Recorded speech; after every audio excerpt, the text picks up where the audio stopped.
За энэ дугаарын өмнөх дугаар дээр Никола Теслагийн талаар ярьсан. Та бүхний ихэнх нь сонссон байхаа гэж найдаж байна. Теслагийн дугаар дээр Томас Эдисон гэдэг зохион бүтээгч хүний нэр маш олон удаа дурддагдсан. За тэр дугаарыг үзсэн хүмүүсийн хувьд ерөнхийдөө Томас Эдисон гэдэг хүн бол баг зэрэг тийм муу хүн байсан юм шигээр тэгж ойлгогдож тийм сэтгэлдэл үлдсэн байж магадгүй. За ер нь Никола Теслаг хэрвээ ирээдүйг зөгнөгч шидтэн гэж үзэх юм бол Томас Эдисон харин одоо цагийг бүтээгч буюу орчин үеийн инновацийн эцэг гэж ингэж үзэх нь зөв юм шиг надад санагддаг. За Томас Эдисон бол мэдээч хэрэг яас ч үгүй авиачлаг зохион бүтээгч нэгэн байсан. Гэхдээ дан ганц зохион бүтээгчээс гадна бол шинэ бүтээлүүдэд хэрхэн тэгж мөнгө болгож хувиргах аргыг маш сайн мэддэг. За тэр аргуудаа ашиглаж асар том бизнесийн эзэнт гүрнийг цогцлоод чадсан суут стратегч сэтгэлгээтэй нэгэн бол байсан. За Томас Эдисон бол хүн төрөлхтнийг тэр чигтэн Никола Теслагаас төрүүлж зааны тэр бүдэгхэн гэрлээс нь бүр мөсөн суглан гаргаж цахилгаан эрчим хүч, кино урлаг, дуу бичлэгийн аппарат гэх мэтээр ийм цоо шин 90 үед хүн төрөлхтнийг хөтлөн оруулсан ийм авиачлаг зохион бүтээгч нэгэн. За Томас Эдисон баг байхаасаа ер нь сонсголтын бэрхшээлтэй бараг тийм дүлийн шахам бол хүүхэд байсан учраас 10 жилийн сургуулиасаа оюуны бэрхшээлтэй гэдэг шалтгаанаар хөөгдөж байсан. Гэхдээ тэрхүү сургуулиасаа доромжлогдож хөөгдөж байсан тэр бяцхан хүү бол дэлхийн хамгийн анхны технологийн авраг том корпорацийг үндэслэгч болцоо дэвшиж чадсан. За түүний амьдралын замнал бол хизээж гэнтийн ялалт байгаагүй. Тэрээр ялагч болохын тулд 10,000 удаагийн бүтэлгүйтгэлийн ард гарч цуцшгүй хөдөлмөр мөн зорилгын төлөө бүхнийг хийдэг буюу нэг ёсонд бол юу ч хийхээс буцдаггүй шаардлагатай бол бүхнийг золиосод чаддаг тэр ирмэг дайчин тууштай зарим талаасаа бас ийм жоохон харгас маягийн хүүдээ өрсөлдөгчдөө ингэж ямар ч үнээр дарж авдаг тэр зан чанарын ачаар Томас Эдисон өөрийнх нь нэрийг түүхэнд мөнхөд чадсан байдаг. За тэрээр бол жинхэнэ утгаараа 1% авиас 99% хичээл зүтгэл гэх үгний амьдрал дээрх хамгийн том жишээ гэж бол нэг талаараа хэлж болно. За ингээд өнөөдрийн дугаараар Томас Эдисон гэдэг энэ нэгэн хүний гэрэл сүдэр хосолсон тэр амьдралын талаар ярихаар бэлэн болоод байна. That government of the people, by the people, for the people.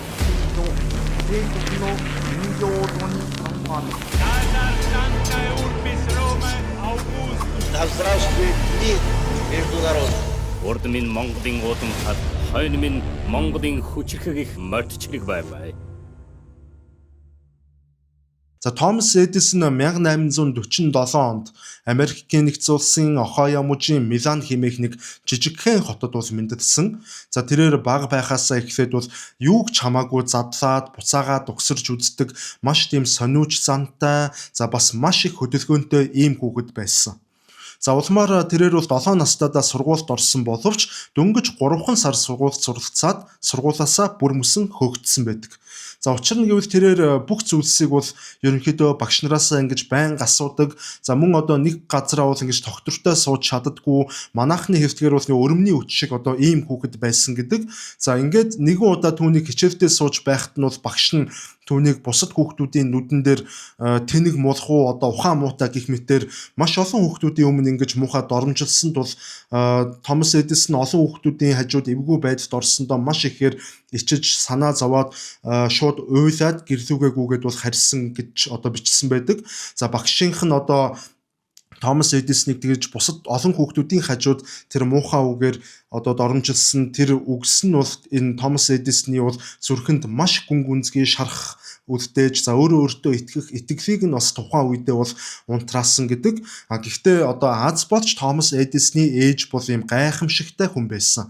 Мөн ээж нь дан ганц гайхамшигтай хүн байхаас гадна багш мэрэгчлээ хүн байсан учраас за хүүхдээ өмөрөөд сургууль дээр нь очоод нөгөө багштай нь хэрүүл хийгээд дараа нь сургуулийн удирдлагуудтай нь хэрүүл хийгээд за сургуулийн удирдлагууд нь өөрсдөө буулт хийхгүй байсан учраас Томас Эдисоны ээж хүүхдээ бүр мөсөн тэр сургуулиас нь гаргах шийдвэр гаргасан байдаг. За ингээд сургуулиас нь гаргасны дараа ээж нь тэр хүүдээ хандаж миний хүү чи ингээ хинээс ч дутхааргүй ухаалаг хүүхдээ чи тэднээс бол яг үнэндээ хавьгүй илүү зүйлийг энэ амьдралтаа бол хийх хувь тавилантай хүүхэд юм а гэж ингэж итгүүлж чадсан. Тэгээд үүний дараа бол хүүдээ сургуульд явахгүй байгаа учраас ээж нь бас өөрөө багш хүн учраас гэрийн боловсрол эзэмшүүлж одоо биечлэн хичээл зааж эхэлсэн байдаг.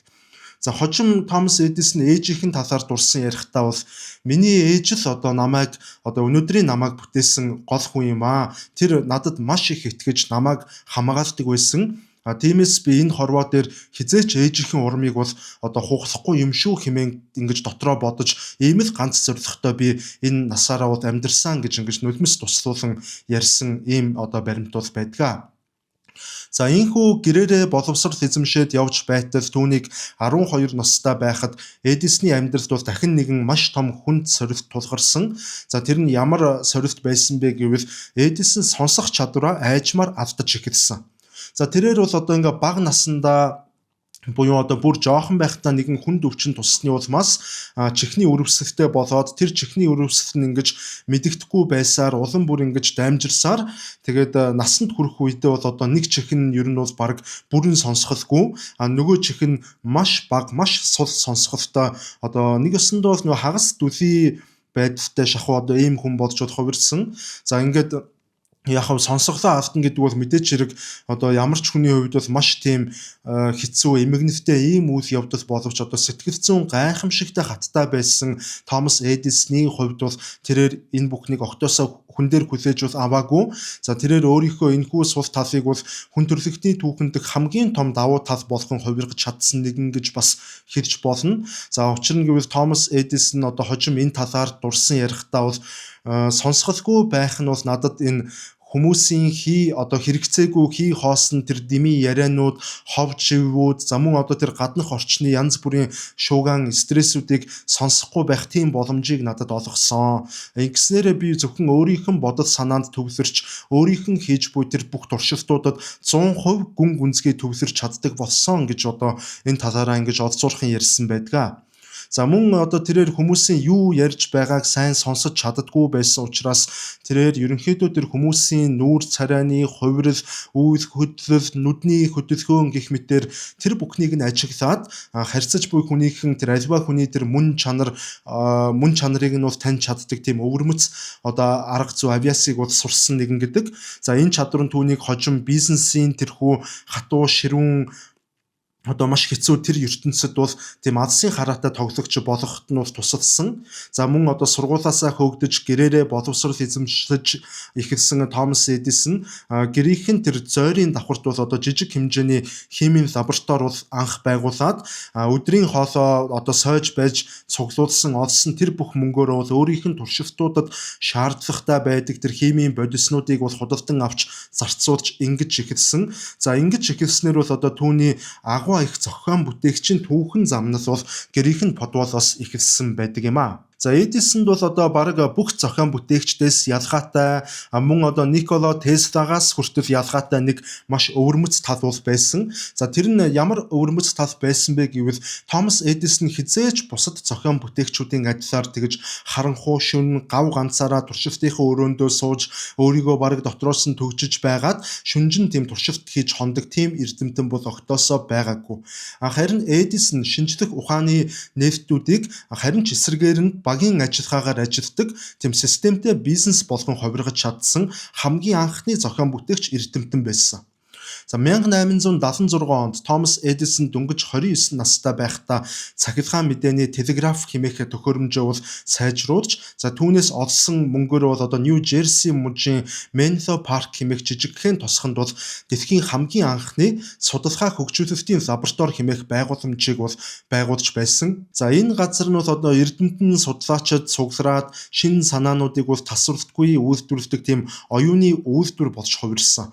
За тэрээр тухайн үедээ бол одоо цаг үеийнхээ хамгийн шилдэг химчид болон физикчид, за мөн математикчид, мужаан, механикч зэрэг ийм мэрэгжлийн хүмүүсийг бол дэлхийн өнцөг булан бүрээс ингэж нэгэн дээвэр дороо цуглуулж чадсан. За түүний үүсгэн байгуулсан тэр Менло парк хэмээх лабораторийн үйл ажиллагааны хурд нь бол одоо тухайн үедээ үнэхээр гайхалтай хурдтай байсан. Эдисон лабораторийнхан одоо зорилгыг ингэж одоо тодорхойлсон байдаг. Яаж тодорхойлсон бэ гэвэл бид нэр 10 хоног тутамд нэг жижигхэн шинэ бүтээл, шинэ нефт хийн. Харин 6 сар тутамд дэлхийг өөрчлөх хэмжээний нэг том нефт хийж бүтээл гаргах болно гэж ингэж зорилгоо маш амбицтай тодорхойлсон байгаа юм. За түүний үүсгэн байгуулсан энэхүү лаборатори дотор бол ингээд өдөр шөнөгүй ажил буцалж шинжлэх ухаан гихч зүйлийг бол ингэж хатуу төлөвлөгөөтэй хөрөнгө оруулалттай бизнес болгон хувиргаж эхэлсэн. За түүний энэхүү багийн ажиллагаа тасралтгүй туршилт хийдэг энэ систем нь бол гайхамшигтай үр дүнд хүрч одоо фонограф болон тэр улаастдаг чийдэн зэрэг хүн төрөлхтнийг одоо өөрчилсөн маш чухал 19-р зууны сүүл үед нэгдсэн тэр нефтүүдийг бол энэ лабораторид анх нээж төрөн гаргасан байдаг. За иймээс хүмүүс одоо Эдиснийг бол тэр Менло паркын шидтэн гэж одоо ингэж хочилж дууддаг болсон. За Эдисний тэр Менло паркт байгуулсан энэхүү шинжлэх ухаан болон бизнесийг хослуулсан загвар нь бол одоо өнөөдрийн технологийн ертөнцийн одоо суур болсон гэж бид нэг талаараа бол үзэж бол бүрэн болно. Өнөөдөр бид бүхний сайн мэддэг энэ Apple юм уу эсвэл одоо Google, Microsoft, за мөн одоо Tesla зэрэг дэлхийд даяар байдаг технологийн аврах том корпорациуд бол одоо шинэ бүтээгдэхүүн гаргадаг ийм судалгааны багуудтай байгаа. За тэгвэл одоо яг л тэдний одоо энэ багууд нь бол Эдисний тэр одоогоос 140 жилийн өмнө тэгж сэтэж боловсруулж байсан Эдисний тэр экосистемийн загвараар бол одоо ажилладаг гэж ойлгож болно. Товчхондоо бол Томас Эдисон зөвхөн тийм гэрлийн чийдэн эсвэл одоо дуу хураагуур зохион бүтээх бус харин шинэ бүтээлийг гаргаж боловсруулдаг тэр хамгийн гол системийг одоо өөрийг нь зохион бүтээсэн буюу одоо системийг зохион бүтээгч ийм хүн байсан гэдгээр нь бол маш их үнэлдэг. Нэг үгээр бол одоо хамгийн агуу технологийн стратегч сэтгэлгээтэй ийм хүн байсан гэсэн үг. Тэгэхээр хүн төрөлхтний мянган жилийн түүхэнд бол одоо нэг л хатуу хууль цаг үргэлж үйлчлэлсээр ирсэн байдаг. Тэр нь ямар хууль вэ гэвэл дуу авья гэдэг зүйл бол хизээж гарт баригдашгүй агарт хилэгдээд л замхраад алга болчдөг ийм зүйлээ гэдэг одоо ийм хууль бол дэлхийд даяар одоо маш олон мянган жил ингэж үйлчилж ирсэн. Хүмүүс хайртай хүмүүсийн дуу хоолойг эсвэл өөрсдийнх нь сонсох дуртай тэр гайхамшигтай дуучны дуу хоолойг дахин нэг л удаа сонсохын тулд бол тухайн хүн бол одоо өөрийнх нь толгоон дотор ой санамжин дотроо тэр хүний дуу авьяаг төсөөлөн сонсохоос өөр аргагүй ийм л байдалтай байж ирсэн. За гэтэл 1877 онд Томас Эдисон энэхүү байгалийн хуулийг бүр мөссөн эвдэж хүн төрөлхтний түүхэнд бол гайхамшигтай нефтийг бүтээсэн байдаг. За Эдисон анх одоо цахилгаан мэдээний дууг цаасан одоо тууцан дээр бол буулгаж байгаад түүнийгээ буцааж уншдаг төхөөрөмжн дээр бол ажиллаж байсан байгаа юм. За туршилтын одоо явцад бол тэр хүний дуу хоолойны чичиргээг зүүгээр дамжуулан туулхан цаасан дээр гарган сэлж за тэрхүү сэлсэн ховлоо буцааж зүүгээр гүйлгэх дуу авья дахин сэргэж гарах боломжтой гэдгийг математик болон ийм физикийн одоо хувьд бол ингэж амжилттай тооцоолож чадсан байгаа юм. За ингээд тэрээр өөрийн туслах болох мужаан Джон Кресид гэдэг хүнд бол өөрийн боловсруулсан тэр нэг хачирхалтай төхөөрөмжнийхэн бүдүүвч зургийг бол одоо өгч за энэ зургаар чи энэ төхөөрөмжийг бол угсраа гэдэг ийм зааварчилгаа өгсөн байгаа. Гэхдээ тухайн үед бол түүний туслах тэр Эдисний ямар ч утгагүй одоо тэр зүйлийг бол одоо олж хараад бол ийм нэг хар төхөөрөмж одоо яагаад ч энэ бол хүн шиг ижлэгэн тийм дуу хоолойг давтаж гаргаж чадахгүй гэдэгт бол одоо тухайн үед маш их мөнгөөр тэгж бооцоо тавьж мөрийцэж байсан гэдэг. За ингээ ямар ч хэлсэн даргынхан зааварлаж өгснөөр бол өнөөх мужаа маань тэр төхөөрөмжийг нь угсарч дуусгаад Эдисонд гартуулж өгсөн. За Эдисон тэр төхөөрөмжийг авангуудаа бариулуудыг нь эргүүлж бол ажилуулж эхэлсэн байгаа. За энэхүү төхөөрөмжнийхэн дэргэд Эдисон өөрийнх нь дуу хоолойгоор Mary had a little lamp гэдэг одоо ийм дуу байдаг. За энэ дууны одоо шүлхийг нь ингэж уншсан байгаа. За уншиж дууссаныхан дараа Эдисон бол одоо бариулыг нь дахин эргүүлээд эхнээс нь тэгэж одоо эхлэх товчийг бол дарсан. За гэтэл өнөөх төхөөрөмж нь Эдисний тэр дуу хоолойг бүр яг таг ямар ч алдаагүйгээр цуурайтуулан давтаж эхэлсэн. За ингээд тэрээр дэлхийн түүхэнд анх удаа дуу хураагуурыг зохион бүтээж чадсан байгаа. За энэ талаар Эдисон хожим дурсаж ярихдаа бол амьдралдаа би хизээж тэгж ихээр бол цочирдож бас айж байгаагүй. Яагаад гэвэл Ер нь бол ямар ч туршилт анхны оролцохоор шууд төгс ажиллахыг бол би өмнө нь хиздээч харж байгаагүй. Гэтэл энэ дуу хураагуурын төхөөрөмж анхны оролцохоор төгс ажилласан гэж ингэж хэлсэн байгаа. За ингээд түүний бүтээсэн фонограф хэмээх төхөөрөмжийн тухай мэдээлэл Америкийн нэгдсэн улс даяар тархаж за хүмүүс одоо үүнийг шинжлэх ухаан гэхээсээ илүүтэйгээр одоо хар шид гэж одоо маш ийм эвгүй байдлаар хүлээж авсан байгаа. Одоо хүнтэй ижлэхэн дуу хавьяа гаргаж хүний хэлснийг давтаж ярьдаг ийм хар төхөөрөмж байна гэхээр бол энэ тухайн үеийн хүмүүст бол маш тийм аимшигтай бас жоохон тийм мухар сүсгээр бол санагдсан байж магадгүй.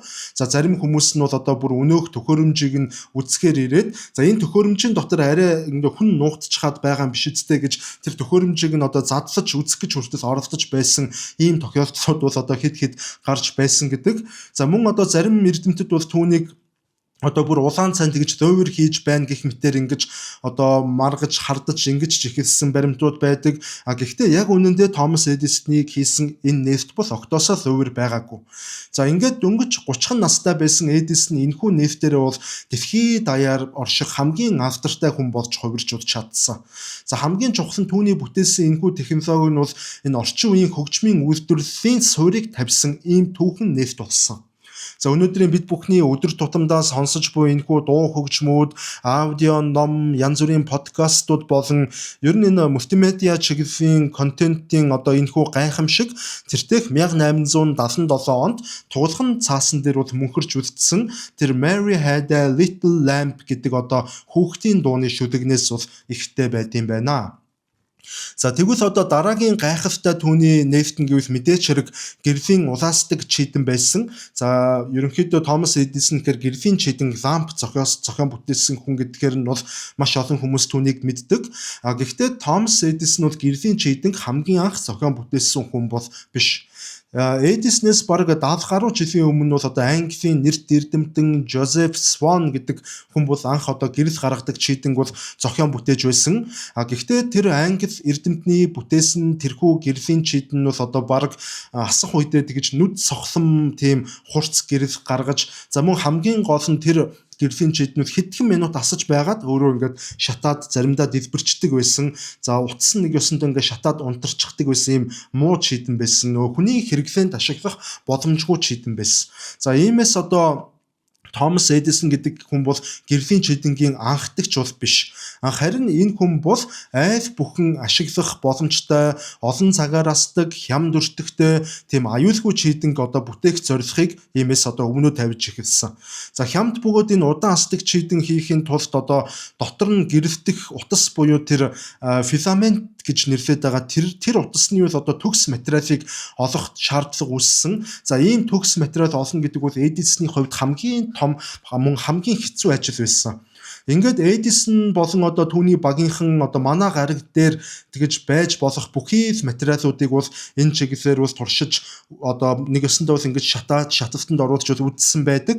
За тухайлбал одоо платиниум, авт, мөнгө, бүр загасны хайрс, үйлсэн мод одоо хүний үс тэр байтугай одоо лабораторийн туслахын тэр сахлыг хүртэл огтдож аваад одоо чийдэн дотороо хийж шатааж туршиж үзсэн байдаг.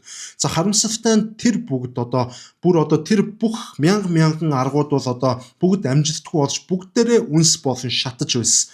За ингэж 10,000 орчим удаа нэг ёсондоо Эдисон болон түүний багийнхан туршилт хийгээд бүтэлгүйцсний эцэст бол одоо нэгэн сэтгүүлч түүнээс асуусан байдаг.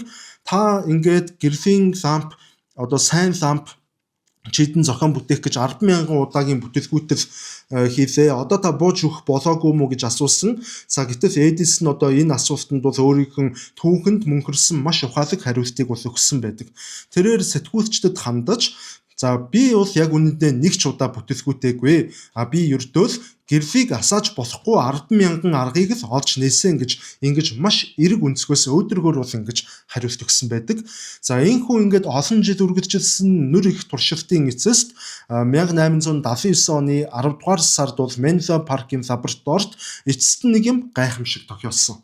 За тэд нэр Японоос тусгаалan захиж авчирсан хус модоо одоо нүүрсжүүлж байгаад тийм одоо утас болгон хувиргаад чийдэнгийнх нь доторх агаарыг бас одоо бүрэн соруулж нэг ёсондоо чийдэн доторхыг тэгж вакуум орчин үүсгэж байгаад энэхүү туршилтаа хийсэн. За гэтэл тэр чийдэн амжилттай ассан. Асахдаа бүхэл бүтэн 1200 цагийн турш шаталгүй асаж чадсан. За ингээд тэр цагаас эхлээд хүн төрөлхтөн шөнийн харанхуйг Томас Эдисоны ачаар үрд ялан дийдсэн түүхэн мөч байсан гэж хэлж болно. За гэхдээ Эдисон одоо нэг зүйлийг бас тухайн үед маш сайн мэдэж байсан. Хэрвээ цахилгаан гэдэг зүйл байхгүй бол энэ гэрлийн чийдэнгүүд бол хиндэж хэрэггүй шивний хагархаанууд төдийхөн болж хувирна гэдгийг маш сайн мэдэж байсан. Иймээс одоо энэ гэрлийг асаахын тулд цахилгааны сүлжээ Эдисонд хэрэг болсон. За энэ ч утгаараа тэрээр 1882 онд Америкийн нэгдсэн улсын Нью-Йорк хотын одоо Манхэттен дүүрэгт дэлхийн анхны цахилгаан станц болох Совдон гудамжны цахилгаан станц гэдэг нэртэй ийм цахилгаан станцыг бол одоо байгуулсан. За тэрээр хотын газар доогуур бол одоо олон километр урт тийм сүлжээний утаснуудыг сүлжиж байрлуулад тэр утаснуудаа газар доороос нь айл өрхүүдтэй бол холбож за тэр айлуудаа одоо хэдэн киловатт цахилгаан хэрэглэснийг нь тооцоолохын тулд тэгж тоолуурын төхөөрөмжүүдийг хүртэл өөрөө зохион бүтээгээд одоо бүхэл бүтэн нэг ёсондоо ийм цахилгаан түгээх системийг хамгийн анх Томас Эдисон цогцоор нь зохион бүтээж одоо байгуулж чадсан байгаа.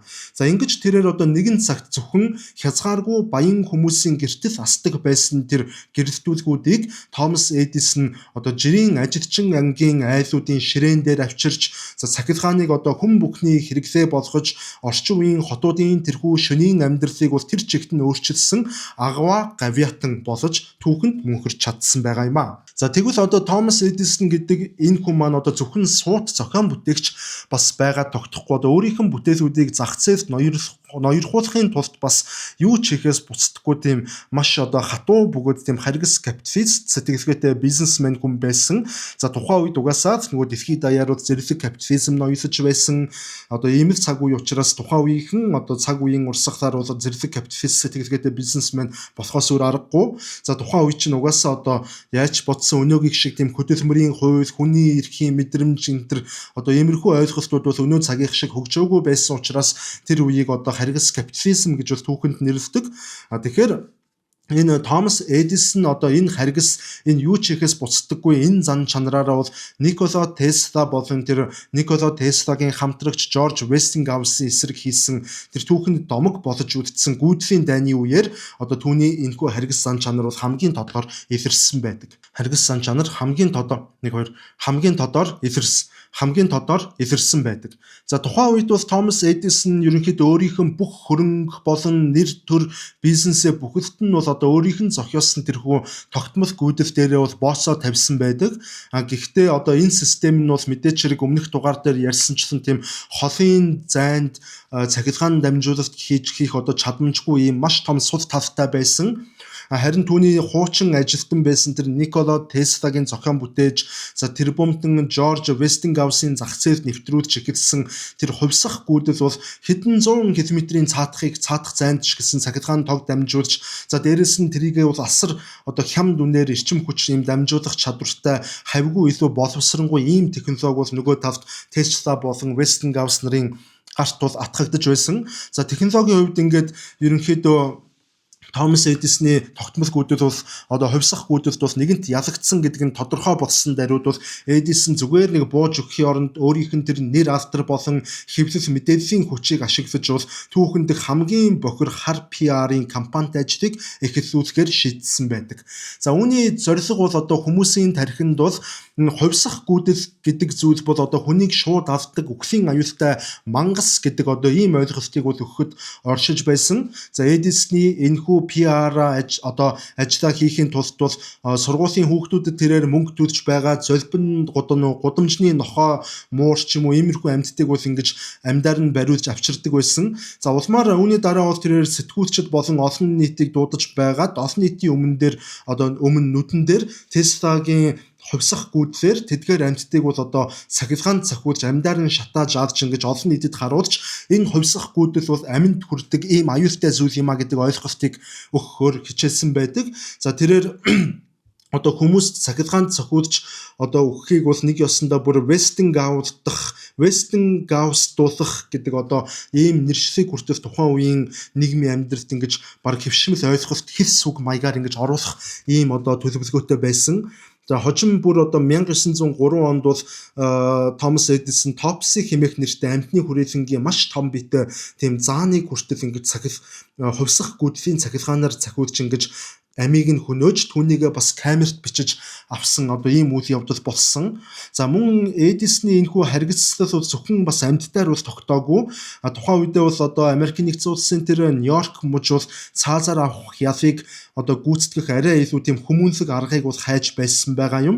За үүнийг нь одоо маш овжноор олж харсан Томас Эдисон бол одоо маш дав даргаар Гарольд Браун хэмээх нэртэй тийм инженерт бол нууцаар ихээхэн хэмжээний санхүүжилтийг олгож байгаад түүхэнд анх удаа тэгж хүнийг цаазаар авах зориулалттай цахилгаан сандлыг ингэж зохион бүтээсэн. За хамгийн ноцтой нь тэрээр уг сандлыг бол Жорж Westinghouse-ийн үйлдвэрийн хувьсах гүйдлийн генератораар л ажилладаг байхаар зориуд инженерчилсэн байгаа.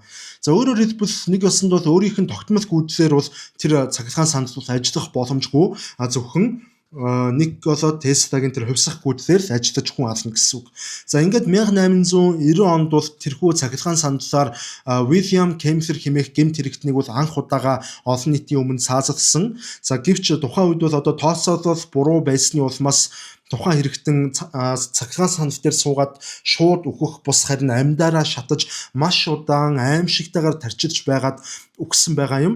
Ингээд Жорж Westinghouse одоо үүнийг хараад бол тэд үүнийг одоо цахилгаанаар биш зүгээр баг сүхээр завчаад үлдчихсэн бол хавьгүй дээр хавьгүй амар зовлонгүй өөхөх байж дээ гэж ингэж дургуутсаа илэрхийлсэн байдаг. За энэ мэтэр одоо Томас Эдисон хичнээн бохир харгас арга хэрэгэлсэн боловч шинжлэх ухааны үннийг бол тэрээр бол зогсоож гүйцэж үл чадаагүй. 1893 онд Чикаго хотод бол дэлхийн маш том үзэсгэлэн болсон. За мөн одоо Ниагарагийн хүрхрээний усан цахилгаан станцын төсөл гэх мэтэр энэ бүх одоо томоохон тухайн үед бол маш том ажлуудыг Никола Тесла болон Westinghouse нар бол амжилттай авч одоо амжилттай гүйцэтгэж чадсанаар гүйдлийн дан гих энэхүү автортай дайн бол одоо Эдисны ялалтаар өндөрлөж харин Никола Тесла болон тэр Жорж Westinghouse нарын хувьсах гүйдлийн ялалтаар өндөрлөсөн байдаг. За үүгээрч зогсохгүй ер нь бол энэ Эдисны хит улаарсан энэ зөрүүд зан нь бол тухайн үеийн түүний гол хөрөнгө оруулагч байсан одоо Америкийн нэгдсэн улсын нэрт бизнесмен, банкны эзэн энэ бол одоо бүр маш том хүн шүү дээ. Америкийг бүтээсэн эрхэм тэр JP Morgan гэдэг хүн бол энэ Эдисны тэр улаар нь дайрж байгаа үйлдэлүүдээс сүлдээ маш ихээр залхаад Эдиснийг түүний өөрийнх нь байгуулсан тэр компаниас бол шахан гаргаж за түүний компаниг нь бол одоо өөр нэг компанитай бол нэгтгэх хүртэл арга хэмжээ авсан. За ингэснээр бол одоо өнөөгийн алдартай General Electric хэмээх нэртэй компани бол байгуулагдсан байдаг. За хожим амьдралынхаа хамгийн сүүлийн жилүүдэд бол Томас Эдисон өөрийнх нь тэр төрсөн хүүдээ хандаж одоо энэ талаар бол ингэж хэлсэн байдаг. За миний амьдралдаа гаргасан хамгийн том алдаа бол хамгийн анх тэр Теслагийн хувьсах гүйдлийг анхнаас нь хүлээн зөвшөөрөөгүй явдал байсан юм а хэмээн одоо ингэж харуулсан хэлсэн байгаа юм. За түүний одоо энэ улаар нь тэмцсэн түүх бол ер нь бол одоо хичнээн агуу сууц сэтгэлгээтэй ухаантай хүн байсан ч гэсэн хэрвээ тухайн хүн хувийнх нь тэр асар том эго амбицийг дарж дарахгүйгээр одоо хит их шуналдаан хөтлөгдөн захирагдах юм бол одоо хүнийг ямар аимшигтай үйлдэл рүү тэр бүх эго болон шунал тухайн хүнийг бол хөтлөж түлхэж эцэст нь одоо өөрийнх нь бүтээсэн эзэнт гүрнийг хүртэл одоо хэрхэн нураадаг болохыг одоо харуулсан юм гашуун сургамжтай түүх болж үлдсэн гэж бол бид нэр бас харахад буруудаад байх зүйл бол байхгүй. За тэгэхээр саяны ярьсан жишээ бол одоо Эдисны баг цорын ганц юм хар бараан тал гол алдаа байсан гэж бол ерөнхийдөө харагддаг. Гэхдээ түүний бүтээсэн агуу нээлтүүдийн цуваа одоо зөвхөн тэр гэрлийн чийдэн болон дуу хураагуурын төхөөрөмжүүдээр бол тогтохгүй. За түүний бүтээсэн тэрхүү фонограф хэмээх төхөөрөмж хэрвээ хүний дуу хоолойг хадгалж чаддаг байсан бол за яг үүнтэй ижил зарчмаар хүний хөдөлгөөнийг яагаад бас хадгалж болохгүй вэ гэх одоо ийм асуулт бол түүний өмнө гарч ирсэн. За ингээд тэрээр дуу хоолой хадгалдаг төхөөрөмж хийсэнтэйгээ яг адилаар энэ удаа хүмүүсийн чихэнд бус харин нүдэнд нь зориулагдсан хэрэгсэл одоо зохион бүтээхийг зорьсон нь хожим бол одоо орчин цагийн кино урлагийн салбарын эхлэл болсон байдаг. За энэхүү санааг бодит ажил хэрэг болгоход бол түүний лабораторийн туслах шивдэг инженер бол William Kennedy Dixon гэдэг хүн бол хамгийн гол үүргийг бол гүйцэтгэсэн гэдэг. За тэд бол ингээд 1891 онд бол хөдөлгөөнт дүрс бичдэг кинетограф камер болон за бичсэн дүрсээ бас буцаагаад тоглуулдаг кинетоскоп хэмээх ийм хоёр төхөөрөмжүүдийг бол зохион бүтээсэн байгаа. За дэлхийд дээр анхны кинонууд бол одоо өнөөдрийн шиг тийм том дэлгэцээр олон хүмүүст зориулагдаж бол гардаг байгаагүй. Хүмүүс тийм модон хайрцагны одоо дээр байрлах тийм жижигхэн тийм шагаадаг тийм шагаавч нүхээр шагааж харж байгаад тухайн үзэгдлийг бол үздэг байсан. За Эдисон хүний сэтгэл зүйг ерөнхийдөө маш сайн мэддэг нэгэн байсан учраас хөдөлгөөнт дүрс нь бол одоо хүний анхаарлыг ингэж ямарч саад тодорхойгүйгээр бүрэн сорж за нүд салгах аргагүй байдалд оруулж байгааг бас тухайн үедээ ингээд маш сайн анзаарсан байгаа. За иймээс тэрээр бол өөрийнх нь тэр зохион бүтээсэн төхөөрөмжүүдийг ашиглаад тусгай үзүүрийн газруудыг ингэж Америк даяар хэд хэдийг бол нээгээд за нэг удаа энэгээр ингэж шагааж үзүүр үзэхэд бол 25 цент одоо нэг хүнээс хурааж гэлсэн байгаа. За ингээд зохион бүтээсэн зүйлээр одоо бизнес сэтгэлгээтэй хүн учраас нэг ёсондоо ингэж маш их мөнгө олж эхэлсэн. За ингэж түүхэн дэх одоо хамгийн анхны видео контентын бизнес одоо ингэж эхэлсэн түүхтэй байгаа юм аа. За түүний зохион бүтээсэн энэ кинетоскоп хэмээх төхөөрөмж одоо амжилт олохын хэрээр Эдисон бол одоо хүмүүст үзүүлэх өөрийн нөгөө дүрс бичлэгүүд буюу за одоогийнхоор бол түүнд одоо маш их шинэ контентны хэрэг бий болсон. За ерөөсө ганц хоёрхан тийм дүрсэл авсан тэр дүрснүүдээ хүн болгонд ингээ ээлжлүүлээд үзүүлээд авах юм бол хүмүүс тэрнээс үлсүүлдэ залхачих нь одоо тиймээс одоо түүнд одоо өөр шинэ контентууд хэрэг болсон гэсэн үг. За ингээд 1893 онд одоо Нью Жерсид бол тэрээр за дэлхийн хамгийн анхны одоо кино студийг бол барьж байгуулсан бөгөөд за түүнийг одоо Black Maria хэмээн бол ингэж нэрлэсэн байдаг. За тэр студ дотор бол юу болж байсан бэ гэхээр дэлхийн хамгийн анхны жүжигчд бол одоо аль биесээр ингэж ажлын байраар кино урлагт ингэж ажлын байраар хангагдаж эхэлсэн. За тэр студид дотор одоо циркийн акробатчид өөрсдийн үзүүлбэрийг үзүүлж тэрийн дүрс бичлэгнээ хальс бичлэгнээ бол буулгаж байсан. За мөн одоо бүжигчд бүжиглэж, боксчд боксing тулаан хийж тэр байтугай одоо би нэг цохиж зодтолж байгаа нэг хоёр муурны бичлэг байдэн штэ зарим нь бол үдсэн байх. За тэр бичлэгийг хүртэл тэр студ дотор хийж ингэж одоо хүмүүст бол дүрсээр түүх өгүүлэх юм шин нэрэн үеийг бол ингэж аль биесээр эхлүүлсэн. Энэ бол хувьсгалт өөрчлөлт байсан. За тэгэхээр одоо энэ мэтээр одоо хүмүүст бол дүрс үзүүлж асар их мөнгө олж болохыг нэг ёсондоо ойлгосон Томас Эдисон 1908 онд бол одоо киноны хальс камера нөгөө прожектор та холбоотой одоо бүх төрлийн патентуудыг бүгднийг нь өөрийнх нь гарт төвлөрүүлээд тэр патентуудыг бүгдийг нь эзэмшдэг кино патентын компани гэдэг нэртэй тийм одоо кино урлагийн салбар дахь хамгийн анхны компанийг хамгийн анхны бас монопол хэрэгтэй компанийг бол үүсгэн байгуулсан байдаг. За ингэснээр Томас Эдисон кино урлагийг бол бүхэлд нь яг л өөрийнх нь тийм хувийн өмч мэтээр хандаж кино урлагийн салбарыг өөрийнх нь хүснээр бол захирч бол эхэлсэн. Бүх патентыг тэрээр ганцхан өөрөө эзэмшиж байсан учраас хэрв одоо хэн нэгэн түүнд нөгөө патентны түрээс буюу татвар төлөхгүйгээр өөр камер ашиглаж хэрвээ кино дүрс авах юм бол Эдисон үүнийх нь хариуд бол хөлсний дээрэмчд буюу нөгөө гэмт хэрэгтнүүдийг бол илгээж байгаад тухайн одоо студ жижиг хувь хүмүүсийг бол очиж тэр ажлын байрыг нь бол эвдэн сүтгэж камеруудыг нь эвдэлж за үүнийхэн дараагаар бүр шүүхэд хүртэл өгөж ингэж дампууруулж дарамтлагдаг болсон. За түүний энэхүү одоо монопол дарангуйлал одоо нэг ёсондоо энэ хяналтын хатуу системээс нь залхсан тэр бие даагч уран бүтээлчнэр одоо өөрсдийнхөө хүслээр тэр кино урлагийн салбарт бол ажиллаж ямар ч тийм дүрсийг ингэж чөлөөтэй авах юм боломжгүй болж хувирсан. Гэхдээ энэ хэцүү хүнд байдал тийм ч удаан үргэлжлээгүй. Яасан бэ гэхээр тэр Эдисны тэр бүх одоо дарамт шахалт шүүхийн нэхэмжлүүдээс тэгэж одоо залхаж үнэхээр залхаж туйлдсан тэдгээр одоо бие даасан тэр кино бүтээгчид одоо аль биесээр улс үлдээ Нью-Йорк хотоос ингэж зугтаж дөрвж эхэлсэн. Ингээд тэд нар хаашаа дөрвсөн бэ гэхээр Томас Эдисны тэрхүү патентын хууль бол бараг л үйлчлэгдэггүй. За ер нь бол бараг Америкийн нэгдсэн улсын хуульч маш муухан үйлчлэгдэг байсан. Тухайн үеийн Америкийн нэгдсэн улсын баруун иргэд оршдог. За одоогийн бид бүхний сайн мэддэг тэрхүү Калифорни мужийн нэгэн тосхонд бол очиж одоо тэнд маш эрх чөлөөтэйгээр хүснээрээ тэд нар бол дүрс бичлэг бол хийж ингэж одоо кино урлагийг анх бол хийж эхэлсэн байгаа юм. За газар зүүн хувьч гэсэн тэр байршил бол үнэхээр ашигтай байршил байсан. Яагаад гэвэл хэрвээ Томас Эдисон тэнцээ тийм хууль бус зүйл болж байна гэдгийг мэдээд тийшээ гэмт хэрэгтнүүдийг илгээх юм бол өнөөх кино уран бүтээлчид маань одоо маш богино хугацаанд студид Мексикийн хэлийг давуулаад нүүлгэж боломжтой одоо ийм байршил байсан. За ингээд Эдисны дарамт шахалтаас одоо зугтсан тэдгээр бүх сайн дурын кино уран бүтээлчдийн очиж суурьшсан тэр бяцхан тосхон нь за өнөөгийн алдартай Лос Анжелес хот бол байсан. За ингэж орчин цагийн кино урлагийн зах зээлийн нүсэр том одоо сүр хүч болсон Холливуд ингэж Эдисний шахалтаас дөрвөж зугтсан тэр бүх татвараас зугтсан тэр бүх сайн дурын жижиг хэмжээний кино уран бүтээлчид Холливуудын суурийг бол ингэж тавьсан байдаг. За Томас Эдисон кино урлагийг үндэслэж түүнийг монополдож өөрийн бүрэн иршгээст оруулахыг хүссэн ч за түүний тэрхүү харгас шунснууд яг эсрэгээрээ эргээд өөрийг нь одоо бүр мөсөн булшлах тэрхүү асар том одоо кино урлагийн эзэнт гүрнийг бол одоо Америкийн нөгөө эрэгт буюу тэр баруун эрэгт самсаргүйгээр бол ингэж төвлөрүүлж байгуулсан гэж хэдүүлээ ойлгож болно. За Томас Эдисон гэдэг хүний дотор ингээд ерөнхийдөө сайн муу холилдсон амх хэмжигтэй хаях хэмжигтэй ийм л хүн байсан.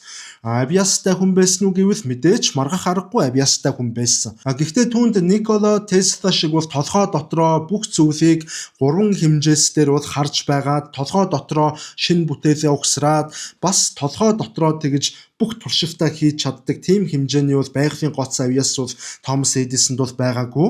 Харин Эдисон бол хизээж бууж өгдөггүй тийм гүжүүд зантай өөрийгөө болон бусдыг одоо эцсийнхэн хүчийг шавхтал ингэж ашиглаж чаддаг.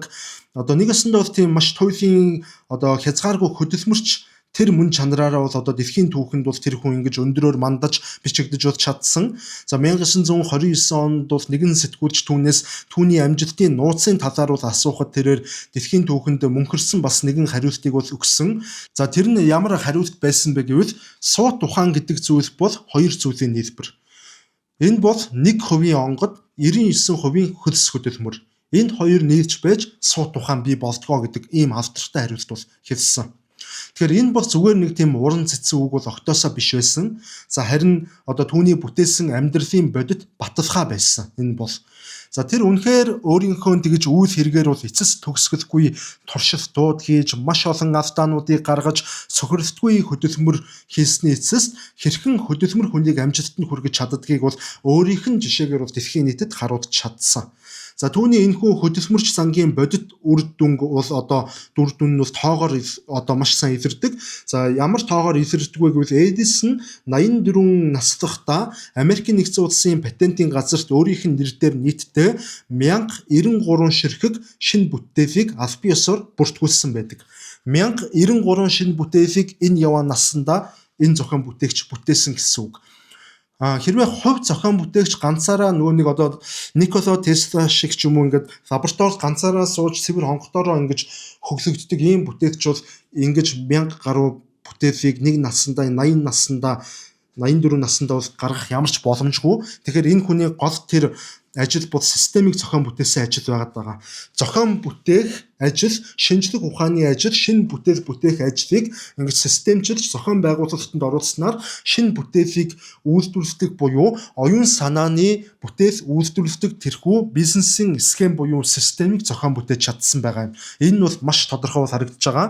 За ингээд 1093 ширхэг оюуны өмч патент зохион бүтээсэн гэдэг бол мэдээч хэрэг одоо бүр ямар ч хүний одоо чадхааргүй хүрээгүй тэр үнэлэхгүй дээд амжилт бол байсан уу гэвэл байсан. За тэрээр зөвхөн одоо нөгөө гэрлийн жидэн фонограф кино камераар зогсохгүй одоо 1093 гээд одоо бодоод үзэхээр бол цемент үйлдвэрлэдэг машин, за цахилгаан батарей, рентген туяаны төхөөрөмжийн ихлэл, за тэр байтугай одоо бүр жимс хадгалах зориулалттай вакуум савыг хүртэл ингэж зохион бүтээжсэн юмыг зохион бүтээжсэн. Түүний царих бол одоо нэг ёсондоо тасралтгүй ажиллаж, тасралтгүй шинийг эрэлхийлж, амралт гэх зүйлийг огтоосоо мэддэггүй ийм хүн байсан. Эдисон амьдралынхан яг тэр эд 90 үед бол одоо яг л Никола Теслагийн байдлаар бол өдөрт дунджаар 18 цагийн туршид тасралтгүй ажилладаг ийм хүн байсан. За тэрээр унтахыг бол маш ихээр үзэн яддаг. Тэгээ нойр бол зүгээр л нэг одоо муу зуршил цагийн гарц хэмээн үзэж одоо хүмүүст ингэж ярьдаг. За олон шөнө ингэж тасралтгүй ажиллаж ядарсныхан дараагаар бол Томас Эдисон өөрийнх нь лабораторийн ширээн дагуур орж байгаад сонин дэвсэж байгаад хэдхэн цаг дуг хийж унтаад босож босч ирээд ажиллаа хийдэг ийм л хүн байсан. Заримдаа бүр тэрээр одоо өөрийнх нь ажилчдаа бол гэрт нь хариулахгүйгээр лабораторийн хаалхыг хүртэл дотроос нь түгжиж байгаад за хамтдаа хонож өөрийнх нь туршилтуудыг бол хийдэг ийм тохиолдлууд ч олон гардаг байсан. За түүний одоо бусдаас ялгаж байсан өөр нэгэн хүчирхэг сэтгэл зүй гэвэл бүтэлгүйтлээс огтдоосоо айдаггүй ийм сэтгэл зүй байсан гэж бол хэлж болно. За шинэ төрлийн батарей бүтээхээр ажиллаж байхдаа Томас Эдисон бас л одоо 10,000 орчим удаа ингэж туршилт хийж бүгд амжилтгүй болж байсан гэдэг. За энэ үед бол одоо түүний найз Walter Mallory гэдэг хүн бол ажил дээр нь ирээд та ийм их ажилласан мөртлөө юунд ч хүрээгүй байна шүү дээ гэж хэлэхэд бол хариуд нь тэрээр одоо чи юу яриад байгаа юм бэ? Би маш их үр дүнд хүрсэн шүү дээ. За би одоо ямар үр дүнд хүрсэн бэ гэвэл батарейнд огт тохирдоггүй 10,000 төрлийн химийн холимгийг би шинээр анхлан мэдэж авлаа гэж ингэж бол хариулсан байдаг. За ямар ч тач ингээд Томас Эдисоны амжилт бол тэгэж тэнгэр бурхнаас бууж ирсэн шидэт бэлэг эсвэл тийм гинтийн аз тохиолдол бол огтоосоо байгаагүй. Түүний бүтээсэн тэрхүү гэрэлт ертөнц нь бол лабораторийн тоос болон химийн бодиснуудын түлэгдэвт мянган бүтэлгүйтэл бас өөрийнх нь тэр нойр хоолыг хосож хонсон тэр олон шөнүүд товчхондоо бол 99% хөлс хөдөлмөрөөс түүний бүх бүтээлүүд урган гарч ирж бодит үр дүнд хүрсэн гэж гарч болно. За ингээд Tesla, Edison хоёрт бол ер нь бол ингээ харахаар хоёуланд нь өөр гэсэн давуу талууд бол байсан. Tesla технологийн ирээдүйг толгой дотроо мөрөөдөж байсан бол Edison тэрхүү технологийн ирээдүйг одоо хэрхэн үйлдвэрлэж түгээж за хамгийн гол нь түүнээс бас яаж мөнгө олохыг одоо мөнгө олж болох тийм бүхэл бүтэн системийг экосистемийг бол байгуулж чадсан нэг. Эдисон амьдралынхаа туршид өөрийн патентууд дээр бол тулгуурлаж нийтдээ 100 гаруй компанийг бол байгуулж байсан гэдэг. За тэрээр гэрлийн чийдэнгээ зарахын тулд нэгдүгээрт бол одоо тэр гэрлийн чийдэнгүүдийг олноор нь үйлдвэрлэдэг гэрлийн чийдэнгийн үйлдвэрийг өөрөө байгуулж байгаа. За үүний дараа бол тэр гэрлийн чийдэнгүүдэд тижээх сахилгаан станцуудаа байгуулж байгаа. Тэр гэрлийн чийдэнгээ унтрааж асаах тэр унтраалганы үйлдвэрийг байгуулж байгаа. Дараа нь тэр цахилгаан станцаас гэрлийн чийдэн хүртэл одоо тог дамжуулах тэр цахилгаан утаснууд шаардлага болно. Тэр цахилгаан станцны үйлдвэр байгуулж байгаа. За тэгмүү тэр цахилгаан станцуудаар одоо нөгөө гэрлийн цахилгааныг айл өрхөд хэр их цахилгаан хэмжиж байгааг тогтоохын тулд тэр цахилгааны тоолуур хийдэг тусдаа үйлдвэрүүдийг дахиж байгуулж байгаа. Ингээ нэг ёсонд бол одоо Томас Эдисон гэдэг хүн бол энэ компанийг зөвхөн гэрэл чийдэн дээр зориулж гэхэд бол одоо маш олон компаниудыг цогцоор нь бүх одоо дид бүтцтэй бүх юмар нь ингэж байгуулж байсан гэсэн үг. Тэгэхээр энэ бол маш олон салбаруудад ийм зүйл тохиолдсон. Гэхдээ Томас Эдисоны тэр одоо зөрүүд хатуу зан нь бол хамгийн эцэст нь бол өөрт нь гай болсон байдаг. За тэрээр тэр хувьсах гүйдлийг хүлээн зөвшөөрөхөөс эрс татгалзаж тэр гүйдлийн дайнд ялагдсны дараагаар бол одоо компаниудаа лампуурлын ирмэгт бол хүргүүлсэн. За түүний энэ хүнд байдлыг бол тэр бомбд нь түрүүн ярьсан JP Morgan гэдэг хүн бол маш овчноор ашиглаж түүний компаниудын хувьцааг нь хүчээр худалдан авч за өөр компаниудтай нэгтгэн нийлүүлж за 1892 онд бол өнөөгийн дэлхийн технологийн аврах том компаниудын нэгд тооцогддог энэ General Electric компани бол ингэж аль биесээр мэдэлсэн ч байх шиг. За тэгээд хамгийн гонигтай нь бол одоо шинээр байгуулагдсан тэр корпорацийн одоо төлөөлөн удирдах зөвлөлийн ямар шийдвэр гаргасан бэ гэхээр тэр Томас Эдисоны байгуулсан Эдисоны нэртэй байсан тэр компаниас Эдисон гэдэг нэрийг нь бол одоо хусаж хаяад за түүнийг өөрийнх нь байгуулсан эзэнт гүрнээс бол ингэж эцэст нь шахаж гаргасан. За хэдийгээр тэрээр одоо хувийн компаниа тэгж өөрөөс нь илүү том тэр хөрөнгөтнүүдэд бизнесмэнүүдэд одоо булаалгасан боловч за түүний бүтээсэн тэр патентжуулах биз одоо үйл явц масс үйлдвэрлэлийг хийх технологи за лабораторид багаар ажиллах бизнесийн тэрхүү загвар зэрэг энэ бүх зүйлс нь бол өнөөгийн 21-р зууны бүхий л технологиудын компаниудын оршин тогтнолын суурь нь бол болсон гэж бол харагддаг. За мөн Эдисон одоо хөгшин өвгөн болсон ч гэсэн хөдөлмөрлөхөө бол хизээж зогсоогүй. Тэрээр насныхын эцэст бол автомашины дугуунд одоо зориулагдсан одоо нийлэг резен бол гаргаж авахаар өөрийнх нь найз бид бүхний сайн мэдэх Henry Fordтай бол одоо хамт судалгаа хийж ажиллаж байсан түүхтэй. За гэхдээ цаг хугацаа болон насны ирэхээр бол түүний биед нэлээд шилэрхэж чихрийн шижин өвчин нь бас хамгийн гол нь хүндэрсний улмаас бол 1931 оны 10 дугаар сарын 18-ны өдөр Нью Жерси дэх гэртээ 84 наснда бол ингэж таалал төгссөн байдаг. За тэрээр нас барахынхаа өмнө бол өөрийнх нь цонхоор гадагшаа харж байгаад тэнд маш үзэсгэлэнтэй байна гэж одоо өөрийнхөө эхнэрт хандаж маш аяахан хэлээд тэгээд нас барсан гэдэг. Энэ бол түүний амьдралын хэлсэн хамгийн сүүлчийн үг байсан. Томас Эдисонийг нас барсны дараагаар юу болсон бэ гэвэл Америк нэгдсэн улсын тухайн үеийн ерөнхийлөгч Herbert Hoover гэдэг хүн ард түмэндээ хандаж бол нэгэн түүхэн уриалга бол гаргасан байдаг. За тэр нь ямар уриалга байсан бэ гэвэл энэ орчин үеийн гэрэлт ертөнцийг үндэслэгч Томас Эдисонийг оршуулах 10 дугаар сарын 21-ний үдэш Америкийн нэгдсэн улс даяараа нэгэн зэрэг одоо нэгэн цагт айл өрх бүр одоо гэрлээ унтраах юм түүхэн уриалгыг гаргасан байдаг. За ингээд тэр орой тэр үдэш Нью-Йорк хотын эрхчлөөний хөшөөний бамбар мөн одоо Бродвейн театруудын тэр неон гэрлүүд хотын гудамжны бүх гэрлүүд мөн айл өрхүүдийн сая одоо чидэнгүүд бол бүгд нэгэн зэрэг унтраад 1 минутын турш хүн болгон гэрлээ унтрааж Америкийн нэгдсэн улс тэр чигтээ одоо тэрхэн зурт бол гүн харанхуйд автаж тэр гэрэл гэгээг авчирсан Томас Эдисон бол хүндэтгэл үзүүлсэн байдаг. Тэдгээр бүх ард иргэд бол гэрлээ унтраасан тэр харанхуй үргэлжилсэн тэр 60 секундын хугацаанд хүн төрлөختөн анх удаага жинхэнэ утгаараа Томас Эдисон гэдэг хүн хэрвээ байгаагүй байсан бол бидний амьдрал хичнээн гүн гүнзгий харанхуй гунигтай байх байсныг тэр 60 секунд үргэлжлэх харанхуйд зүрх сэтгэлээрээ ойлгож мэдэрцгээсэн гэдэг. Томас Эдисон бол төгс төгөлдөр нэгэн байгаагүй. Тэр авдаа гаргадаг өрсөлдөгчдөө замаасаа зайлуулахын тулд бохир аргыг хүснээр ашигладаг мөнгөнд маш их дуртай жирийн нэг тийм хатуу бизнесмен хүн байсан. Бидэнтэй адил хүн байсан.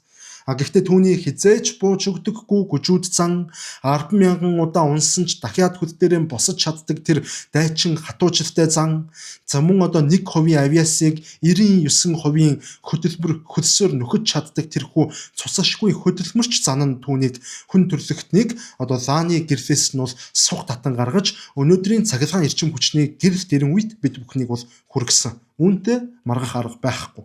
Никола Тесла бидэнд хэрвээ ирээдүг зааж өгсөн бол Томас Эдисон тэрхүү ирээдүг өөрийн гараар бүтээж бидний амьдралын өдөр тутмын хэрэглээ болгож өгсөн тийм одоо хамгийн том прагматик сэтгэлгээтэй суутан бодж ингэж түүхэнд мөхөрсөн гэж ойлгож болно. За ингээд орчин цагийн дэлхийн ертөнцийн корпорациудын эцэг мөн одоо энэ Менло паркын шиддэн гэгдэж байсан тэрхүү агуу нэгэн суут одоо зохион бүтээгч стратегийн суутан одоо стратегч сэтгэлгээтэй энэ суутан Томас Эдисоны талаарх одоо энэ сонирхолтой дугаарууд та бүхэнд таалагдсан байхаа гэдэгт бол маш ихээр найдаж байна. Ингээд дараагийн дугаараар хэдүүлээ дахин уулзтлаа. Баяртай. Дараагийн дугаараар бас хэний талаар яриулмаар байна. Хэрвээ та бүхэн санаа оноо байвал доор сэтгэгдэл хэсэгт бол бичээрэй. Хэрвээ таны яриулмаар байгаа хүнийг өөр нэг хүн хэрвээ санал болгоод сэтгэгдэл хэсэгт бичсэн байгаа бол тэрэн дээр нь лайк дарахад бол хангалттай. Нөгөө лайк их цуглуулсан комментууд нөгөө хамгийн дээр бас харагдаад байдаг болохоор миний нүдэнд бол өртөх магадлал бол арай их өндөр байд юм шүү. За ингээд дараагийн дугаараар дахин уулзтлаа. Баяртай.